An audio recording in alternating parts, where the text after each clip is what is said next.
जैसा कि हमारे पास ये एक बिल है 179 रुपये 48 पैसे का, जो कि हमने सामान खरीदा था उसका बिल है। तो हम जो हमने यह संख्या यहाँ पर लिख ली, इसको हमने पैसों में कन्वर्ट करना है।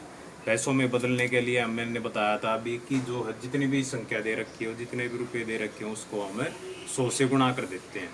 तो सेम इसी में करना, हमें इसकी जो है हमारे पास 179 रुपये 48 पैसे हैं, इसकी हम 100 से गुणा करेंगे। तो जीरो की 8 से गुणा करी, जीरो हमें पता ही है, जीरो की जिसके साथ गुणा होती है वो जीरो ही हो जाता है। तो सारी संख्या हमारी 5 जो अंक हैं वो 5 के 5 जीरो में बदल जाएंगे। ऐसे ही फिर दोबारा जीरो आ तो दोबारा फिर जीरो आ जाएंगी सारी।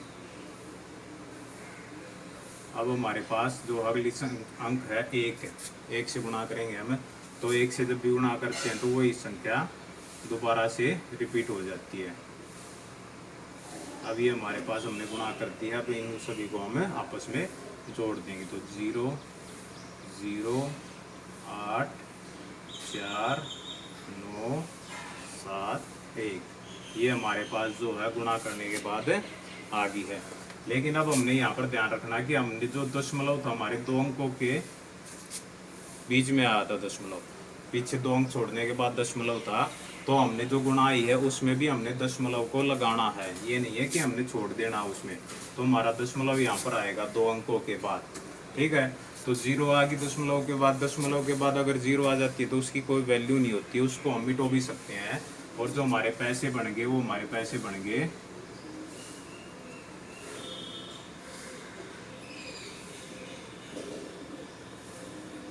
ठीक। ये हमारे इतने जो है पैसे आ गए हैं। अब हम इन पैसों को दोबारा से रुपए में बदलें, तो रुपए में बदलने के लिए क्या होगा, तो जो हमारी ये संख्या है इसको हम 100 से भाग कर देंगे, जितने हमारे पास पैसे हैं इसको हम 100 से भाग करेंगे। तो वो 100 का पहाड़ा लेंगे पहले, 100 एक कम 100, अब घटाया 9 आ गया, 7 आ गया। अब नीचे से 4 उतार लेंगे ऊपर से, 794। तो 100 का पहाड़ा तब तक लेंगे जब तक 700 ना आ जाए हमारे पहाड़े में, तो वो आएगा हमारा 7 पे, 100 सत्ते 700। अब फिर घटाएंगे इसको, ये हमारा 94 बच गया। अब ऊपर 8 बचा हुआ तो हम 8 को भी नीचे ले आएंगे, फिर से पहाड़ा लेंगे 948 तक, जब तक 900 ना आ जाए। तो 100 का पहाड़ा जो 900 कब आएगा 9 पे, तो हम 100 का पहाड़ा लेते रहेंगे 9 तक, तो हमारा आ गया 900। इसको हम घटा देंगे, हमारा 48 जो वो शेष बच गया, ठीक है। तो जो हमारा शेष बचा वो तो हमारे पैसे बच गए, और जो हमारा भागफल है वो हमारे रुपए हो गए हैं। इसको हम दोबारा से कंबाइन करके 179 रुपये और 48 पैसे लिख सकते हैं। या फिर हम इसको दशमलव में लिखें तो 179.48। वापिस से वही हमारी जो संख्या हमने यहाँ पर ली थी वही संख्या हमारी दोबारा से आ चुकी है, ठीक है। इस तरीके से जब हम पैसे बनाने हो तो 100 से गुणा कर देंगे, पैसों से रुपए बनाने हो तो उसको हम भाग कर देंगे। अब इसी तरीके से हम कुछ और प्रश्न करेंगे। अभी जो हमने रुपयों को पैसे में बदलना, पैसे के रुपये में बदलना सीखा था, अब हम जो है रुपयों को आपस में और पैसों को आपस में जोड़ना सीखेंगे कि किस तरीके से जोड़ा जाता है। यहाँ पर हमारा एक प्रश्न है कि अजय की माँ ने 52 रुपये 50 पैसे की सब्जी तथा 84 रुपये 75 पैसे के फल खरीदे, तो बताओ दुकान वाले को कितने रुपए देंगे।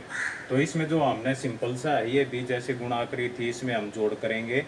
जोड़ करने का भी इसमें आसान है, पहले हम जो फल की सब्जी की कीमत लिख लेंगे, सब्जी कितने रुपए की है।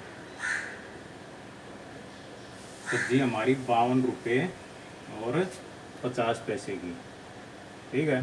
दशमलव बीच में जरूर लगाना है, रुपए के नीचे हमने रुपए लिखने, पैसे के नीचे हमने पैसे लिखने। और हमारे फल जो हैं वो हैं 84 रुपये और 75 पैसे के फल हैं। तो दशमलव हमने, ताकि रुपए अलग रहे पैसे अलग रहे, रुपयों के नीचे हमने रुपए लिख दिए, पैसे के नीचे हमने पैसे लिख दिए। अब हम इन दोनों को आपस में जोड़ कर देंगे, ठीक है। पहले हम पैसों से जोड़ते हुए आएंगे, 5 और 0 को जोड़ा 5, 7 और 5 को जोड़ा 12। अब ये हमारा जो है 125 बन गया, लेकिन हमें पता है कि 1 रुपये में 100 पैसे होते हैं और ये 100 पैसों से ज़्यादा हो गए हैं। कितने ज़्यादा हो गए हैं? 25 ज़्यादा हो गए हैं, यानी कि हमारा 1 रुपया यहाँ पर बन रहा है। तो हम अपने 1 रुपये को यहाँ से निकाल देंगे और रुपयों के उसमें हम हाथ से ले आएंगे या कैरी कर लेंगे उसको। अब हमारे यहाँ पर पैसे रह गए 25 और रुपया एक हम जो है वो रुपये वाले के साथ लिया है। अब उसको रुपयों के साथ ही हम जोड़ देंगे। 4 और 2 6 और 1 7, 8 और 5 13, दशमलव की जगह दशमलव। तो ये भी हमारे आगे कि दुकान वाले को 137 रुपये और 25 पैसे अजय की माँ भुगतान करेगी। इसी तरीके से हम 3-4 सवाल और यहाँ पर मैं आपको देता हूँ जो कि आपने घर पे करने हैं। और आपके जो मम्मी पापा या कोई सामान खरीद के लाते हैं तो आप अपने आप भी एक चार्ट बना करके सब्जी कितने की लेके आए, दुकान से दूध कितने का लेके आए, आटा कितने का लेके आए, उन सारी की एक लिस्ट बना करके आप भी उनको जोड़ सकते हो कि सही भुगतान करके आए हैं आपके मम्मी पापा या नहीं।